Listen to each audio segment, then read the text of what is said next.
I really wasn't used to hearing no. I had not really dealt with much rejection up until that point because I hadn't done anything. I haven't put myself out there. I mean, not just in the entertainment industry, in life.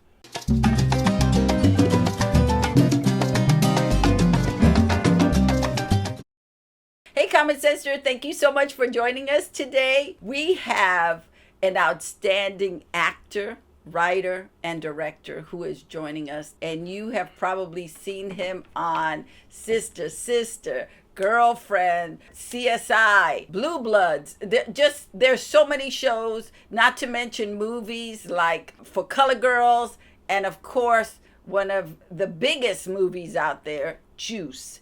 Please help me welcome the amazing, the talented, the intuitive Khalil Kain. Hi. Hey, how are you? I'm good. I'm good. So let's start first with what got you into acting? That would be just serendipity, really. It was not something I was looking to do. It was not something I was actively or consciously going after. This was something that happened. It was an opportunity that presented itself to me. And at the time, I didn't really have a whole bunch of other doors opening like that. So I walked through it, and thought to myself, let's see what happens. This was not something that I was like, oh, I want to be an actor. I want to be a movie star. No, I want to pay my rent. I did 3 national commercials back to back to back. Wow. So somebody saw me. I had already had my SAG card from when I was skating. I was like the roller disco king in New York when I was 15. These commercials, somebody saw me. I did a Levi's 501 jean commercial. I did a Burger King commercial and Orange Crush. So these were all national commercials back to back to back.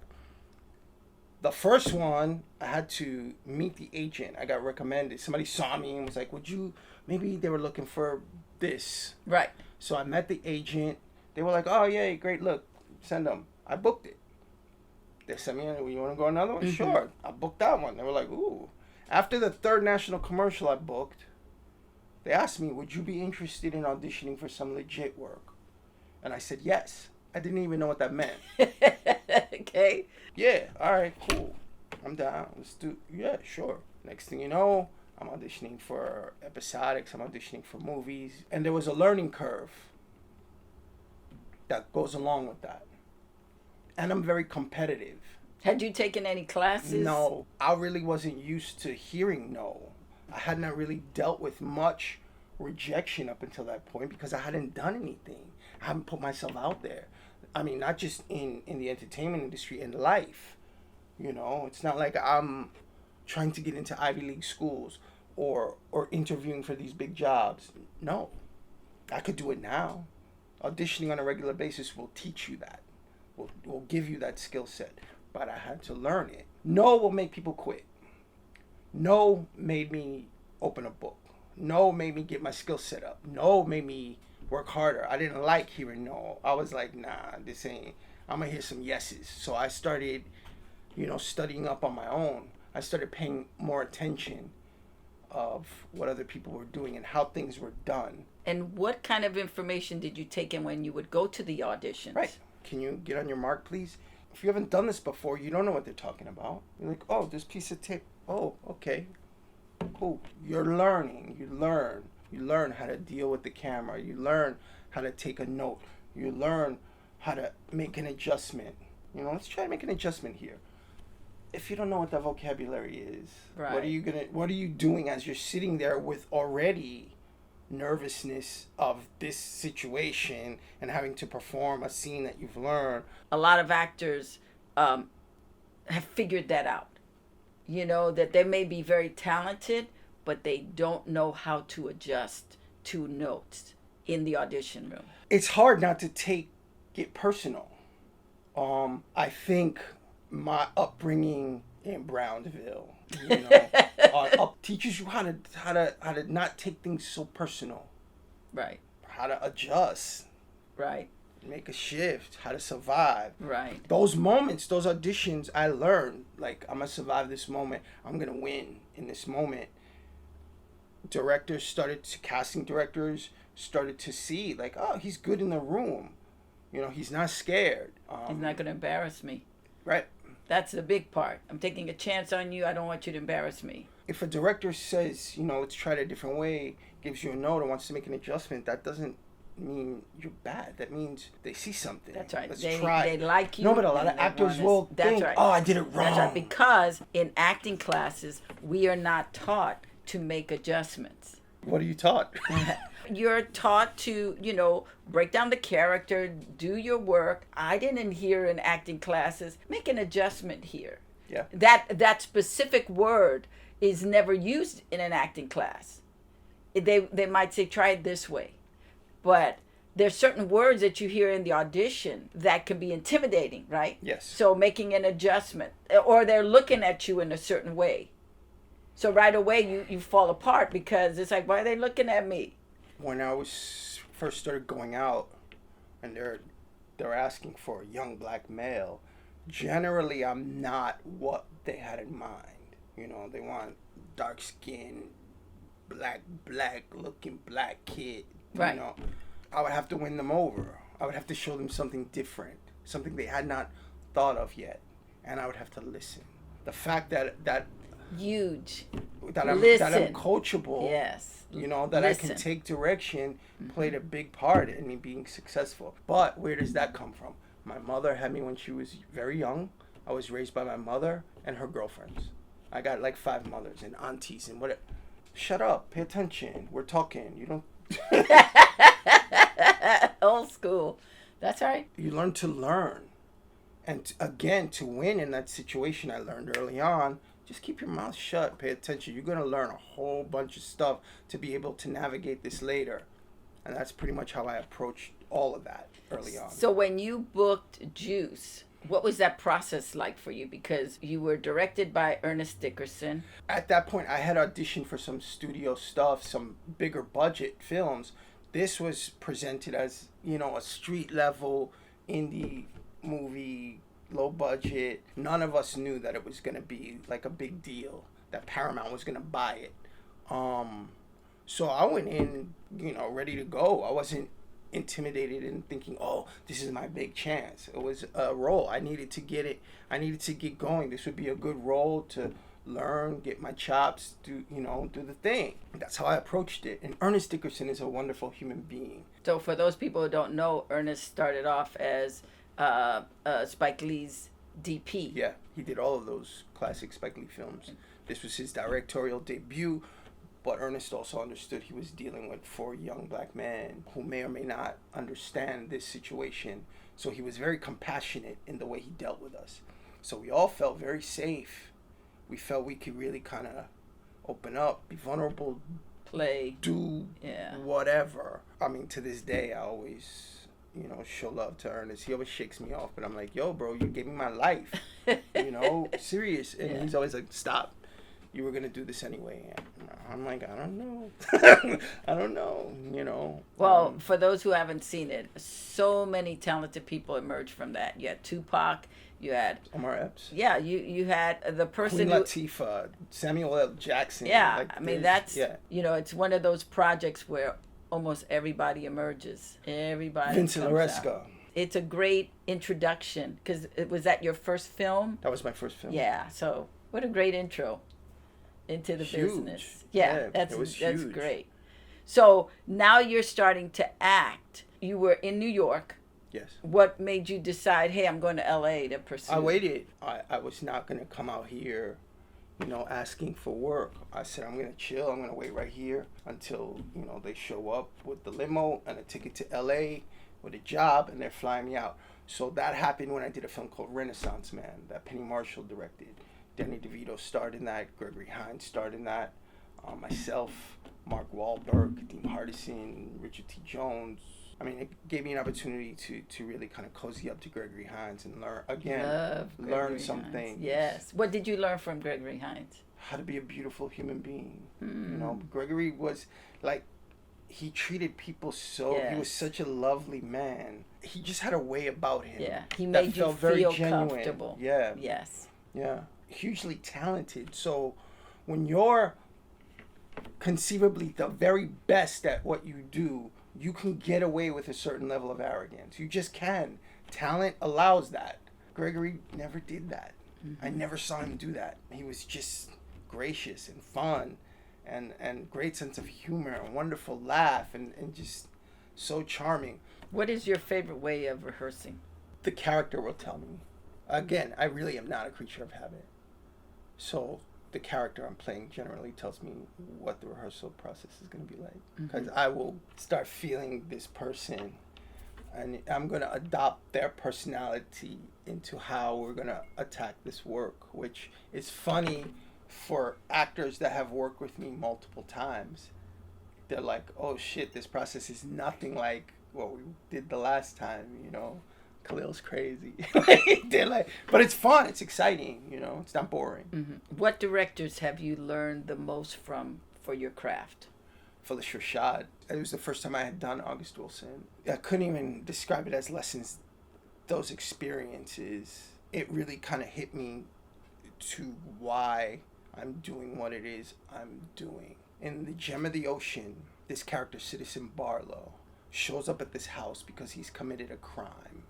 And the crime that he's committed is weighing so heavily on his spirit that it's making him crazy. He can't live in the world. So the community, and I love it, that's how August Wilson wrote it. The community told him to go see Aunt Esther. And that's how the play opens. Boom, boom, boom, boom, boom.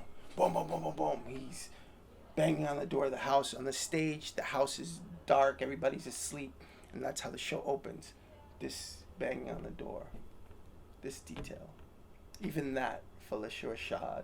I'm knocking on the door. She goes, no, honey. Citizen Barlow bangs on it, but you're not trying to wake up the house. You're waking up the ancestors. You're waking up the spirit. You're waking up the spirit of every person sitting in the audience right now. You are beginning this play. And it grew into this thing where it became a ritual for me. The correct way to practice. Now you're focused. Now you're ready to go. But the way, how deep she told me to dig, clued me into some other thing. On Esther, Citizen Barlow goes to the house, and she does. She immediately realized, we need to clean your spirit. We're going to take you to the City of Bones. The City of Bones is that journey from Africa to here in the middle. Everybody didn't make it. Those that died, they threw the bodies overboard. All the bones that are sitting at the bottom of those people that didn't make it across or chose to go that route as opposed to go there and be held in bondage. That city built on their bones. Honestly, does a ritual to take Citizen Barlow to the City of Bones to wash his spirit clean. Felicia Rashad told me, she goes, if we do this right, the ancestors will come. And we're going to do it right. But I need to prepare you now, because when they come, you need to be ready. And she said, there was a monologue, this big monologue, this blue dress monologue that happens right after this scene, the cleansing scene. I have to go up these stairs, change my shirt, come down, and then give this monologue. She goes, I need you to understand this because I need you to come down the stairs and do that blue dress monologue. There were 2 times in performance, it's a 500-seat theater, that I came down those stairs and I was so fucked up from my voice was gone, tears pouring down my face. I was taken away. They came and got me, and I couldn't. I remember one show I heard this woman in the audience. She said, take your time, baby. Yeah. Magic can happen up there. It's bigger than just a show. What do you love about theater? Magic. I know it's not going to be perfect. I know it's not going to happen every night, but I struggle and I seek those moments of not perfection, but magic. We conjured up some shit that is never going to happen again. We're not going to see it, and they're not ever going to see this again anywhere, any place, ever in their life, and they know it. I mean, in 28 years, I've had people come up to me, I saw you in, oh my God, and I know, I was like, yeah, you were there that night. You were there. I remember that shit, yeah. I thinking about it is I get to turn into a wizard. I dig that shit. What film director have you learned the most from? He's not even a big film director. He teaches film He runs the department at Columbia University. His name's Jamal Joseph. We were at Sundance for the director's lab, and they take you there in the summertime. Right. And he brought me up there on a project that he wrote. He got chosen to go up there as one of his actors. So we shot the stuff, and then he has 3 days to edit it. Meanwhile, those 3 days, you're off. You're up in Utah in the summertime. Beautiful. I was riding Robert Redford's horses most of those 3 days while I was. I hate you, but okay. I was busy up in the mountains. So I'm walking around one day, and I saw this brook. So I'm following it, and it just walked me into the editing base where they were. But they were in these rooms. The doors were open, and I see my face in one of these. So I walk over, and Jamal's just the editor. Hey, Khalil, come in. We're doing your. So I look. He goes, all right. So we have these two scenes. They're both close-ups. Which one? We're trying to decide which one to use. Which one do you think is better? So I watch the first take. Okay. Play the second take. Okay. It's the exact same scene, and it's a close-up. I said, I don't know, because the performance is very similar, but for some reason, I like the second take better. He goes, me too. He goes, why do you think that? I said, I don't know. It feels like it has more gravitas. Like it feels stronger, more focused. He goes, it is. I'm going to tell you why. I said, all right. So he plays it. He goes, watch. You blink right there. One blink. One blink. Cut the focus. Cut the energy. So the audience is watching this close-up. That blink. In the second one, there was no blink. I'm just the whole thing. And to me, as an actor, I was like, oh my God, that's how, that little detail. I don't watch myself anymore, because if I start thinking that much minutia, I'll drive myself crazy. But it makes a facts. difference. So Jamal Joseph, just for people who don't know the name, first of all, he was a Black Panther. That's right. And he is prolific as a filmmaker, and he teaches at a Columbia College. And so you were in the company of a master. Yes. Without him having the Hollywood exactly backing, but he really knows his stuff. Understanding that with some hindsight now, how covered by the ancestors I am, who they put in my path, who they chose to guide me and bring me along. You know, these people like Ernest Dickerson and Felicia Rashad and Jamal Joseph and Gregory Hines. And like the first play I ever did was with Ruby Dee. She's in the Theater Hall of Fame. Like the director had to like literally sit me down and give me the speech. You're the star of this show. Yes. Like until you start acting like the star of this show, we don't have a show. I'm like, yeah, but that's Ruby Dee, right? Like, what do you mean, bro? Like, what are you talking about? What do you mean?